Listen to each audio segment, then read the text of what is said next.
세계적인 거부 존 디 록펠러는 나에게 진정한 기쁨을 주는 유일한 것은 배당금이 들어오는 것을 보는 일이다 라고 말했습니다. 여러분도 매달 이렇게 고정적인 현금 흐름을 받고 싶지 않으신가요?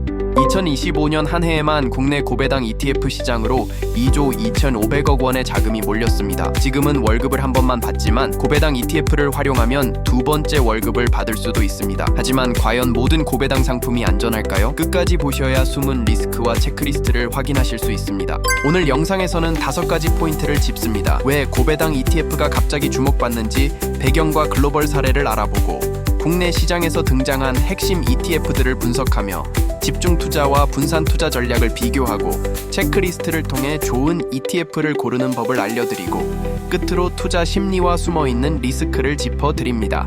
마지막에는 다음 영상의 티저도 있으니 끝까지 함께 해주세요.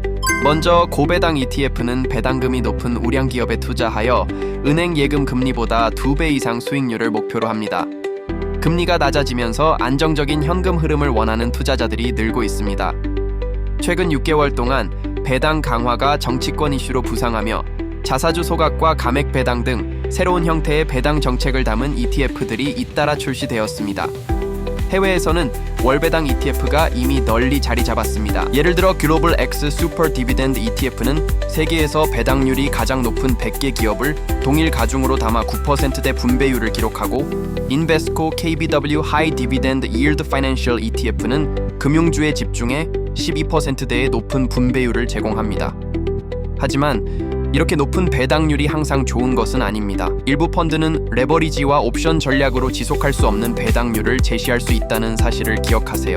다음으로 국내에서 화제가 되고 있는 3가지 고배당 ETF를 살펴보겠습니다. 첫 번째는 플러스 고배당주 ETF입니다.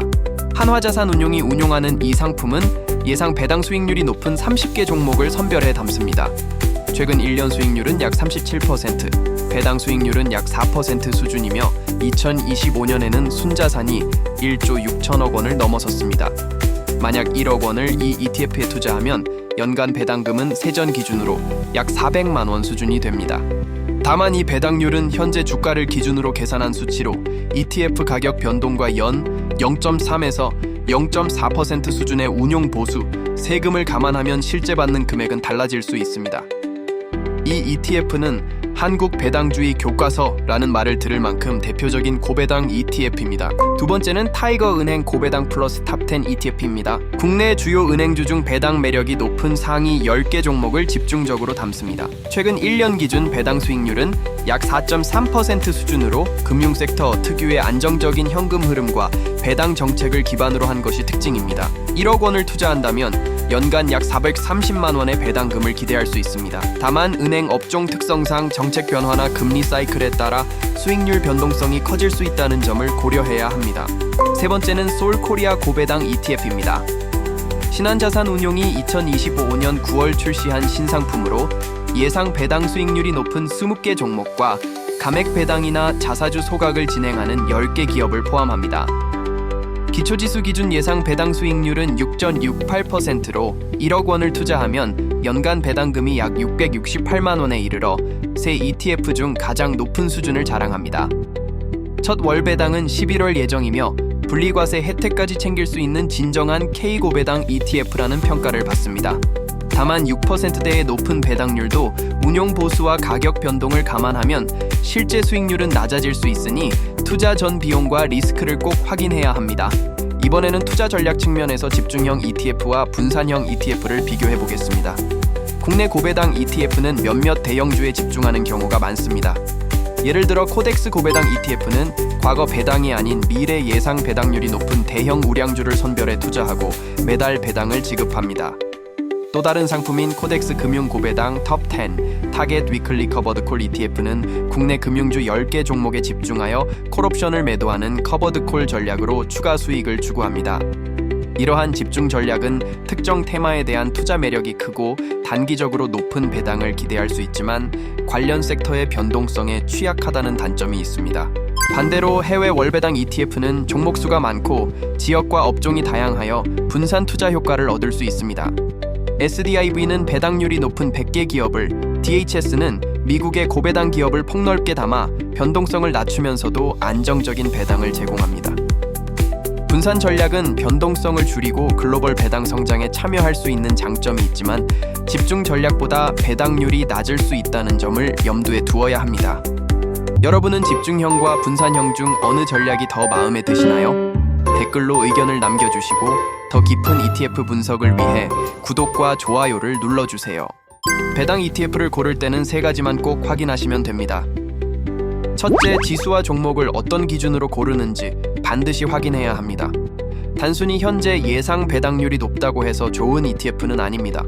예상 배당률은 앞으로 받을 수 있는 배당을 미리 계산한 값이지만 기업 실적이 나빠지면 줄어들 수 있습니다. 과거 배당 기록은 그 회사가 꾸준히 배당을 해왔는지 보여주기 때문에 안정성을 판단하는 데 도움이 됩니다. 배당 성장성과 질적인 지표는 배당이 앞으로 늘어날 수 있는지 그리고 회사의 재무 건전성이 뒷받침되는지를 알려줍니다. 따라서 가장 좋은 기준은 예상 배당률만 보지 말고 과거 기록과 성장성까지 종합해서 판단하는 것입니다. 즉, 꾸준히 배당을 지급해온 기업이면서 앞으로도 배당을 늘릴 여력이 있는 종목이 담긴 ETF인지 확인하는 게 핵심입니다. 둘째, 배당 ETF를 고를 때 꼭 확인해야 하는 게 보수와 위험 등급입니다. 먼저 위험 등급은 기준에 따라 해석이 달라집니다. 금융감독원 기준으로는 1등급이 가장 안전하고 7등급이 가장 위험합니다. 하지만 일부 운용사 사이트에서는 반대로 1등급을 가장 위험, 5등급 이상을 비교적 안전으로 표기하기도 하죠. 따라서 반드시 어떤 기준을 썼는지 확인해야 합니다.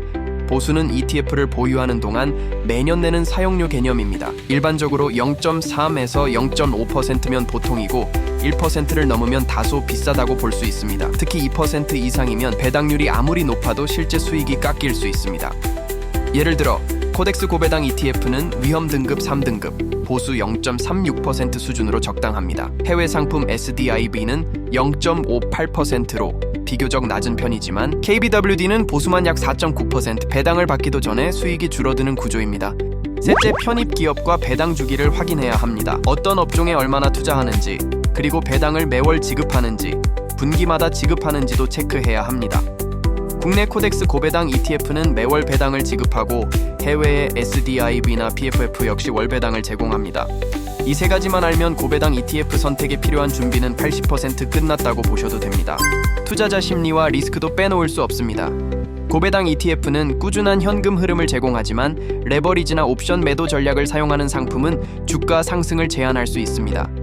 장기적으로는 배당 성장주나 성장 ETF와 함께 보유해 균형을 맞추는 것이 좋습니다. 정부의 배당 강화 정책과 세제 혜택은 배당 ETF의 호재가 될 수 있지만 정책 변화에 따라 투자자 기대가 크게 변동할 수 있습니다. 감액 배당을 실시하는 기업의 경우 세금을 줄여 배당을 늘리지만 그 효과가 일시적일 수 있습니다. 일부 월배당 ETF가 내세우는 두 자릿수 배당률은 지속 가능성이 낮을 수 있다는 점도 유념해야 합니다. 특히 펀드 매니저가 지나치게 높은 수익률을 약속하는 상품은 보수가 높아 실제 배당보다 비용이 더 클 수 있습니다. 그리고 고배당 ETF도 결국 주식이기 때문에 원금 손실 위험은 항상 존재합니다.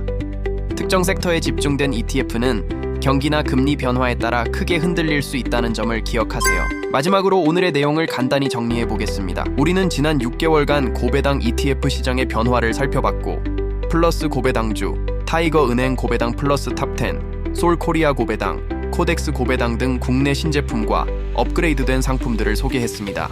글로벌 시장에서는 SDIB, DIB, SPHD, KBWD 등 월배당 ETF들의 수익률과 전략을 비교해봤습니다. 또한 ETF를 고를 때 중요하게 봐야 할 지수 보수 편입 기업 등의 체크리스트와 고배당 투자에서 주의해야 할 리스크를 이야기했습니다. 여러분은 어떤 ETF에 가장 관심이 가셨나요? 국내 고배당주와 해외 월배당 ETF 중 어느 상품이 더 매력적이라고 생각하시는지 댓글로 알려주세요. 영상이 도움이 되셨다면 좋아요와 구독도 부탁드려요. 다음 영상에서는 금리 인하가 은행주에 미친 영향을 핵심만 쏙쏙 뽑아 소개할 예정입니다. 한국은행이 기준금리를 2.50%까지 내리면서 5대 은행의 순이자 마진이 2022년 이후 최고 수준에 근접한 이유, 그리고 이 혜택을 가장 크게 받은 KB, 신한, 우리 이 3대 금융지주의 강점을 간단히 짚어봅니다. 또한 예금금리와 대출금리의 움직임이 어떻게 스프레드를 벌렸는지, 마지막엔 금리 인하가 가져올 수 있는 숨은 리스크까지 살짝 들려드립니다. 궁금하다면 다음 영상에서 확인해보세요. 배당은 먼 미래의 이야기가 아니라 오늘 여러분의 선택으로 만들어지는 두 번째 월급입니다. 다음 주 수요일 저녁에 뵙겠습니다. 시청해 주셔서 감사합니다.